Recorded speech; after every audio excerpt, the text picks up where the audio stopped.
بسم الله الرحمن الرحيم.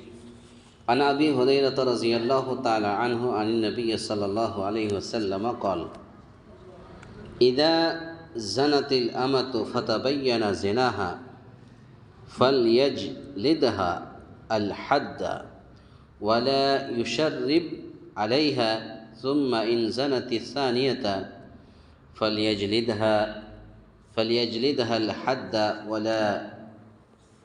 ولا يشرب عليها، ثم إن زنت الثالثة فليبعها ولو بحبل من شعر. متفق علیہ. حضرت ابو ہریرہ رضی اللہ تعالیٰ عنہ سے روایت ہے کہ نبی کریم صلی اللہ علیہ وسلم نے فرمایا، جب لونڈی بدکاری کا ارتکاب کرے اور اس کا یہ گناہ ظاہر ہو جائے تو اس پر حد جاری کرے اور اس کو ملامت نہ کرے، ڈانٹ ڈپٹ نہ کرے. پھر اگر دوبارہ بدکاری کرے تو اس پر حد جاری کرے اور اسے ملامت نہ کرے. پھر اگر تیسری مرتبہ یہ کام زنا کرے تو اسے بیچ دے، اگرچہ بالوں کی رسی کے عوض ہی اسے بیچنا پڑے. اس حدیث کو امام بخاری رحمۃ اللہ علیہ اور امام مسلم رحمۃ اللہ علیہ نے اپنی اپنی حدیث کے اندر نقل کیا ہے. پہلی بات تو یہ ہے کہ لونڈی کہتے کس کو ہیں؟ لونڈی کہتے ہیں جب کفار اور مسلمان کے درمیان لڑائی ہوتی تھی تو جو جنگ میں کفار کی لڑکیاں پکڑ کر کے آپ صلی اللہ علیہ وسلم کے پاس لایا جاتا تو وہی لونڈی ہوتی تھی. اگر مرد ہوتا تھا تو غلام، اور اگر عورت ہے تو لونڈی ہے. تو لونڈی کی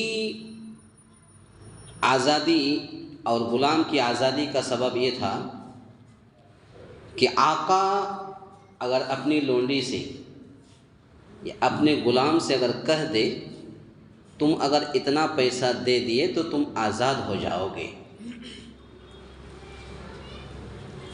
تو لونڈی.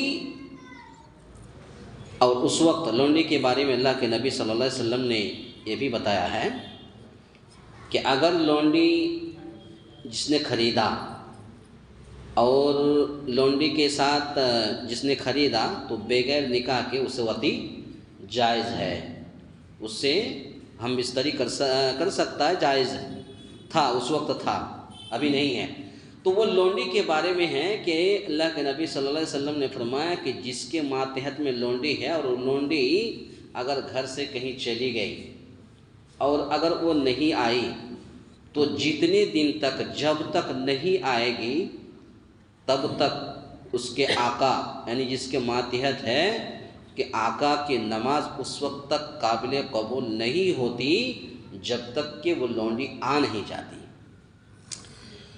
بہرحال اور بھی بہت ساری باتیں ہیں لونڈی کی. تو لونڈی کی حد اگر زنا کر لے تو کیا ہے؟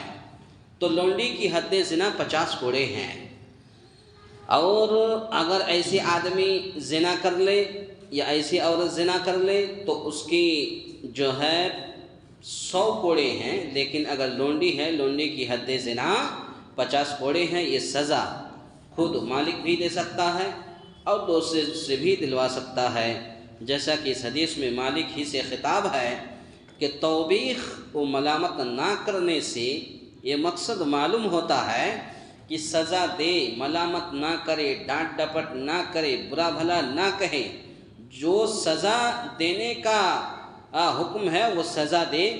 تو یہ ملامت نہ کرے، توبیخ اور ڈانٹ ڈپٹ نہ کرنے سے مقصد معلوم ہوتا ہے کہ شاید آئندہ اس گناہ سے باز رہے، آئندہ اس گناہ سے باز رہے، کیونکہ بعض دفعہ پیار اور نرمی بھی بہت مؤثر ثابت ہوتی ہے. بہت بچے ایسے ہیں دیکھیے جو بہت بدمعاش ہوتے ہیں، لیکن جب اس کو نرم مزاج میں اور پیار سے، محبت سے اس کو سمجھائیے تو وہ بات اس کے دل میں اثر کرتی ہے. تو اسی لیے اللہ کے نبی صلی اللہ علیہ وسلم نے ڈانٹ ڈپٹ اور پھٹکار سے منع فرمایا ہے، کہا کہ اس کا مقصد یہ معلوم ہوتا ہے کہ شاید اگر ڈانٹ ڈپٹ نہ کرے، صرف سزا جو متعین کیا ہے 50 کوڑے اگر لگائے جائیں، تو ہو سکتا ہے کہ آئندہ اس گناہ سے وہ باز رہے، کیونکہ بعض دفعہ پیار اور نرمی بھی بہت مؤثر ثابت ہوتی ہے۔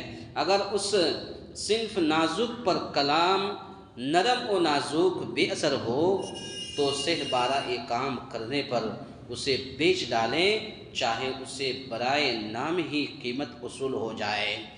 پتہ یہ چلا کہ اگر وہ ایک پہلی مرتبہ زنا کرے تو اس کو سزا دے، ڈانٹ ڈپٹ نہ کرے، ملامت نہ کرے، پھر دوبارہ جب زنا کرے، بدکاری کرے تو اس پر حد جاری کرے اور اسے ملامت ڈانٹ ڈپٹ نہ کرے۔ اگر تیسری مرتبہ بھی ایسا ہی کرتا ہے تو پھر اسے بیچ دے، اگرچہ بالوں کی رسی کے عوض ہی اسے بیچنا پڑے۔ یہ بالوں کی رسی کے عوض کا مطلب یہ ہے کہ کتنوں ہی کم سے کم قیمت معلوم ہو جائے، کتنوں ہی کم میں بک جائے، لیکن بیچ دے۔ جب تیسری مرتبہ زنا کر لے تو بیچ ڈالے، چاہے اسے برائے نام ہی قیمت وصول ہو جائے۔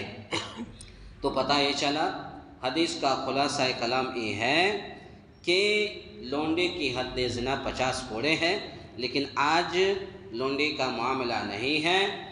اس وقت تھی نبی کریم صلی اللہ علیہ وسلم کے زمانے میں، آج نہیں ہے، اور اس چیز کو اللہ کے نبی صلی اللہ علیہ وسلم نے ختم کر کے ہی چھوڑا ہے۔ تو اگر آج کوئی زنا کرتا ہے تو اس کی سزا اسلام میں 100 کوڑے ہیں، 100 کوڑے ہیں۔ انشاءاللہ ہو سکتا ہے کہ آگے بات آئے گی۔ تو لونڈے کی حد زنا 50 کوڑے ہیں، تو اگر کوئی ایک مرتبہ زنا کرتا ہے اور سزا دینے کے بعد بھی اگر پھر دوبارہ کرتا ہے، پھر دوبارہ اگر سزا دینے کے بعد تیسری بار بھی کرتا ہے، تو ایسی حالت میں اس کو بیچ دے، اگرچہ بالوں کی رسی کے عوض ہی بیچنا پڑے۔ اللہ تعالیٰ سے دعا ہے، یا الہ العالمین ہم تمام مسلمانوں کو کہنے سننے سے زیادہ نیک عمل کرنے کی توفیق عطا فرمائے۔ آمین۔ اقول قولی ھذا استغفر اللہ لی ولکم ولسائر المسلمین واستغفروہ انہ ھو الغفور الرحیم۔